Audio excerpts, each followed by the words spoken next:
Hey YouTube, this is Bro Man Clash right here, and today marks a very sad but a very significant day, and 12 days from now is going to mark another significant day, and today marks the 47th anniversary since Dr. King's assassination, and on April 16th that marks the 50th anniversary since the Letter from Birmingham Jail was made by Dr. King.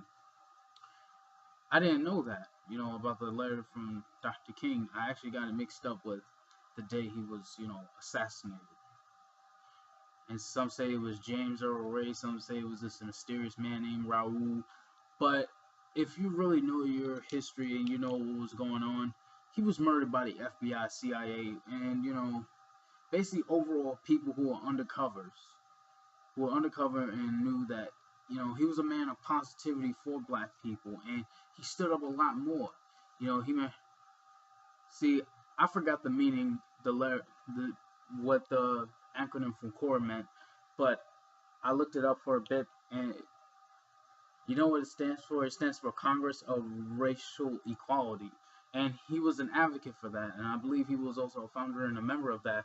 Oh no, wait, that was Stokely Carmichael that did that, but he was also like a star supporter of that because obviously Congress for of racial equality stands for the principles that Dr. King was standing for, and the Southern Christian Leader Conference was and that organization as well.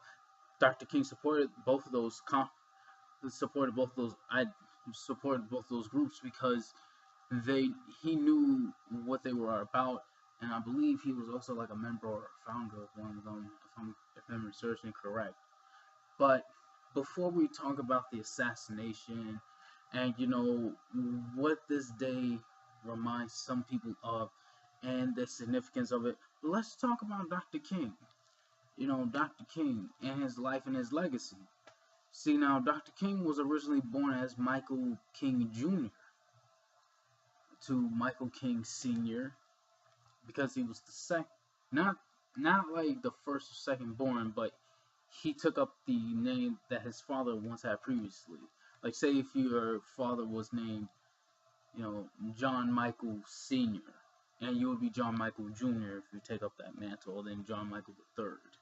There was that. But how did he obtain his name, Martin Luther, the part Martin Luther King, which we know him for today? Well, when he was learning in college, and it was Morehouse College, and when he was an Alta Mayor in Morehouse College, and he was reading up, I believe, in that college, and he learned about Martin Luther, the author of the 95 Thesis, and talking about the problems and what's going on with the church. Now, he respected his ideology so much that he said, I respect what he was doing with the church, and also Dr. King, he was a church-going man. He was a Christian as well. So, not only his staunch belief in God, and, he was a righteous man. Not self-righteous, but righteous and compassionate. That's what people remember Dr. King for. And he took up the name Martin Luther as opposed to Michael King, Dr. Martin Luther King Jr. After he graduated from Morehouse College, and he dealt with not only politics, but he's also dealt with topics of racial equality that was going on in America, but still goes on to this very day. And it's very significant that I talk about Dr. King because Dr. King, he was like that other side of the civil rights movement, the side that is mostly shown, while Malcolm X, like I talked about before, was like another side of the civil rights movement that was rarely talked about, like the radical racial side. Even though those topics were overt, but they were not like aggressively stated, because Dr. King, he talked about peace, he talked about love, he talked about compassion, and those were his key points, because because he thought, and he was also inspired by the peaceful teachings of Mahatma Gandhi. Even though Mahatma Gandhi never really thought of the black struggle as his own struggle, as he was focusing on people in India, and he was focusing on his people. But what Dr. King taught me, what he did right there, that even if somebody, you can still be influenced by somebody, even if they're not particularly fond of you, or if they're not really thoughtful for you. But in the end, he taught people through compassion. He taught people how to be patient. He taught people how to be, have emotion. Something that's missing in today's generation of, Africans here in America. Not African Americans, but Africans in America, or American Africans, if you catch my drift. But there are so many labels we put on ourselves, man, that we are so dysfunctional. Now, back off of that, Dr. King, he also dealt with, why he was against the war in Vietnam. And that topic also dealt with many things as well, because, he was also anti-war. And he was also, anti-exploitation, because of the fact that he talked about how workers should be, treated well, treated right, and paid right. And also taught some people how we should be more financially stable ourselves, and how we should build our own businesses too. But, mainly people remember Dr. King for his compassion, for his, overall great orative skills on the topics of unification, integration, and, beauty. And some people remember him for the not the March on Washington, but a march. It was not a march. Oh, yeah, it was the March on Washington, and where he delivered the "I Have a Dream" speech. And then there was the Birmingham marches, and then there were also the Children's March.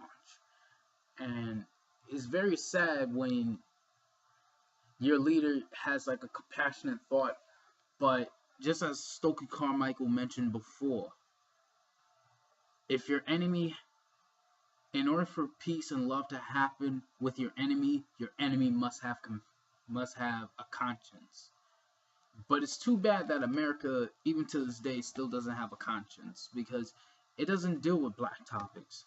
And believe it or not, Dr. King, his name on Dr. King, Dr. Martin Luther King Day, he wasn't even going to have a holiday. But, there were a few people who are rallying for the fact that Dr. King was supposed to, believe that Dr. King, he did well, he did right, should have a day in his honor.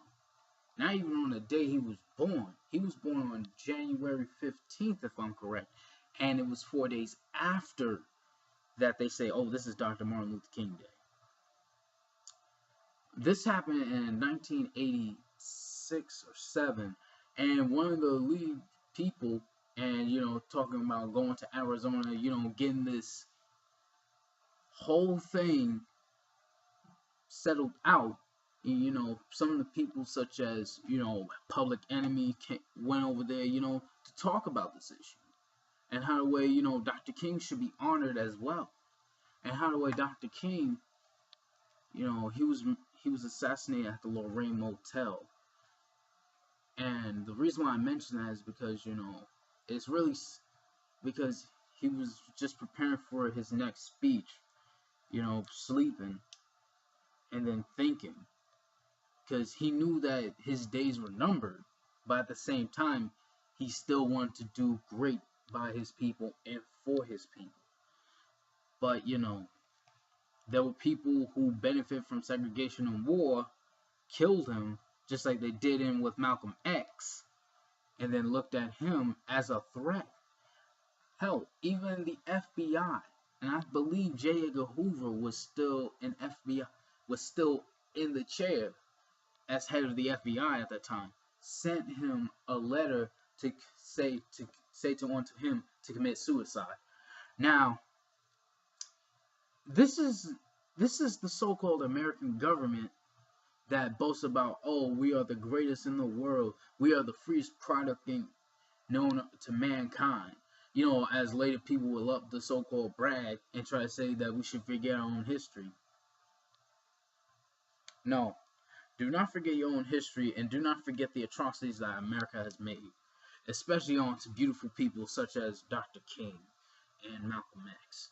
And the reason why today, like I said before, today is very significant because today, like I mentioned before, is the 47th anniversary since Dr. King's assassination. On my previous video, my take on is titled "My Take on My People, Black People," in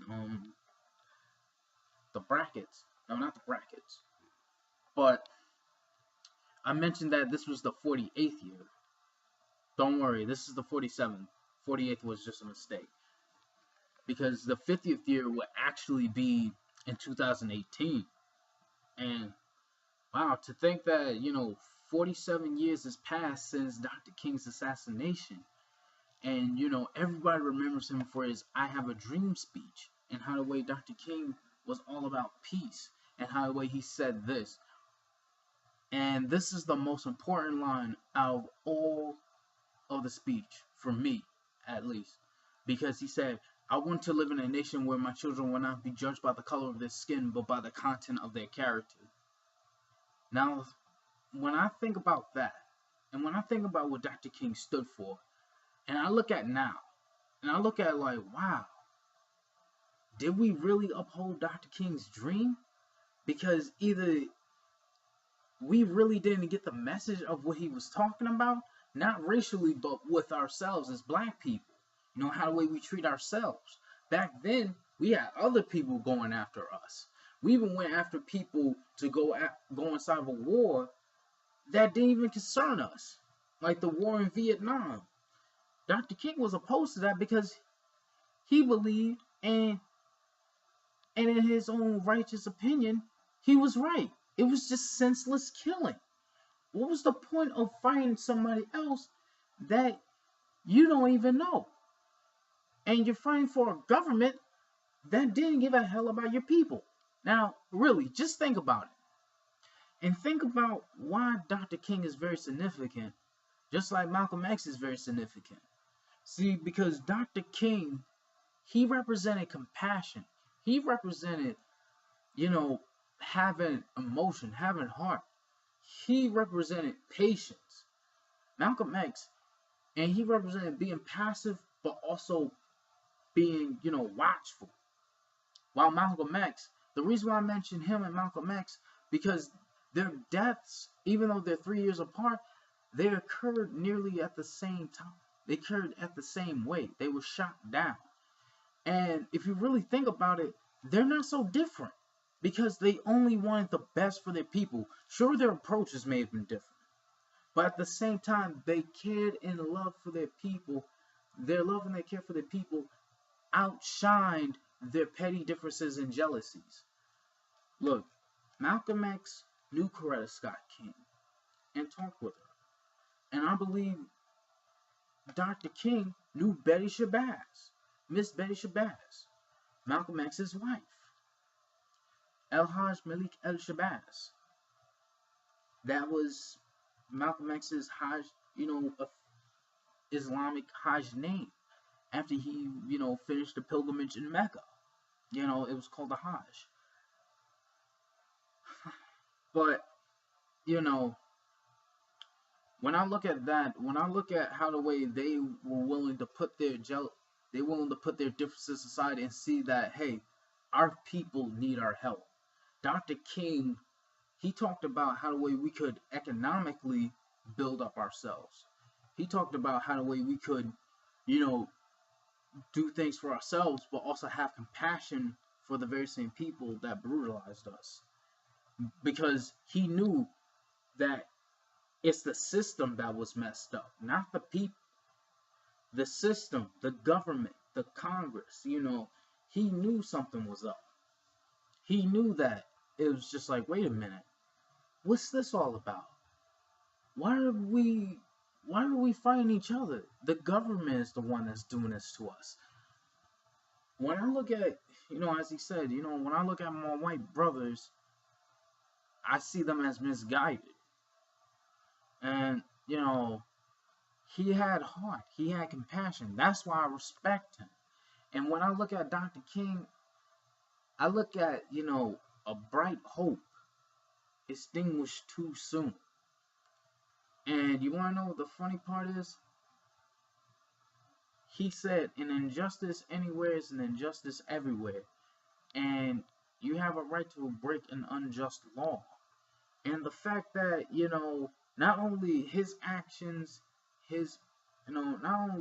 like his actions, his words, his speaking, his, way of doing things, especially being peaceful, especially looking at things through not an aggressive lens, but through like a thought-provoking, even like a silent lens, just like, wait a minute, I noticed something's up. Maybe instead of looking at it through an aggressive, like fighting lens, because if you fight, and it was something I saw on Do the Right Thing, and it said, like an eye for eye leaves the world blind.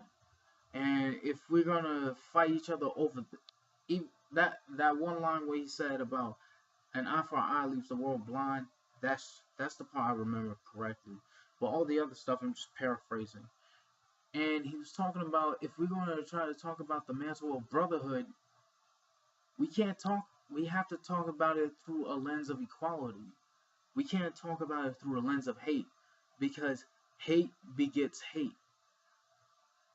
And the only way to drive out hate is with love.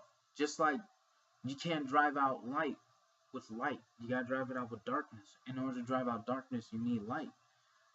So in order to help extinguish or quell hate, you need love. But going on to Dr. King's dream and how the way we should look at people's character instead of how the way they look, ironically enough, we didn't look at the merit. We looked at, the man's clothes. Back then, it was looking at the man's skin tone, and then we are automatically judged. But now we look at the man's clothes. We look at the man's, way of doing things. We look at how the way he's, not following trends. We automatically think like, yo, man, he's crazy. Like, for example, people think like, oh, why you have pink on, man? Because let me tell you something. Pink is considered to be not. Okay, some of you may say like, oh, that's the reason why pink, pink is a very feminine color, but at the same time, it's also a color of love. It's a color, and look, hold on.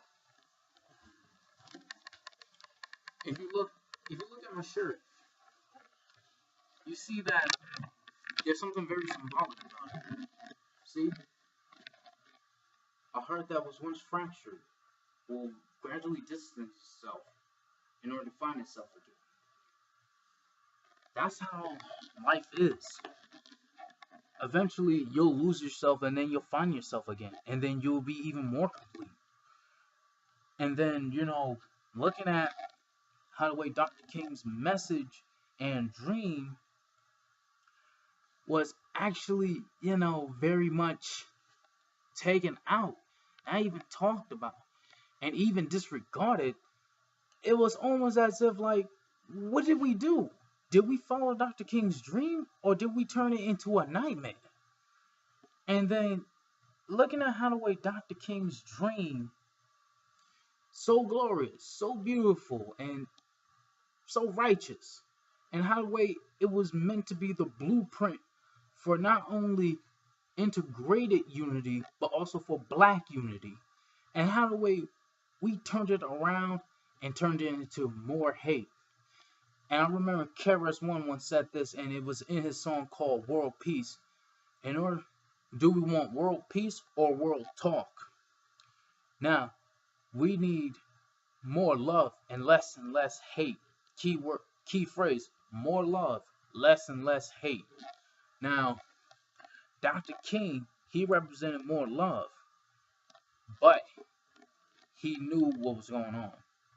While Malcolm X, he represented self-defense. He represented intelligence. See, look, Dr. King was not stupid. That's not what I'm trying to say. Dr. King was a brilliant man. He had heart. That was the thing. He was compassionate. And his compassion led him to look at people that utterly hated him and say, there is a sense of brotherhood right there. You may not realize it, but I do. Now, when you look at Dr. King, you look at a person who represented unity.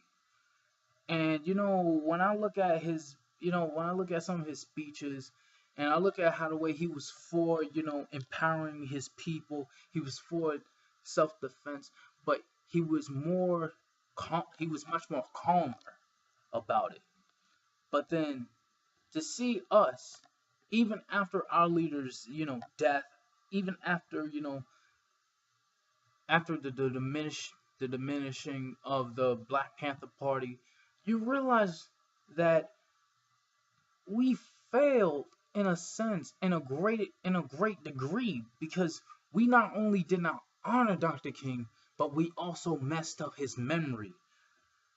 And the real sad part is the fact that I noticed this, and I look at the face of my generation, and I realize, like, wait a minute, are we really following the blueprint that our ancestors left us? No matter how recent they are, have we forgotten who we are as a people?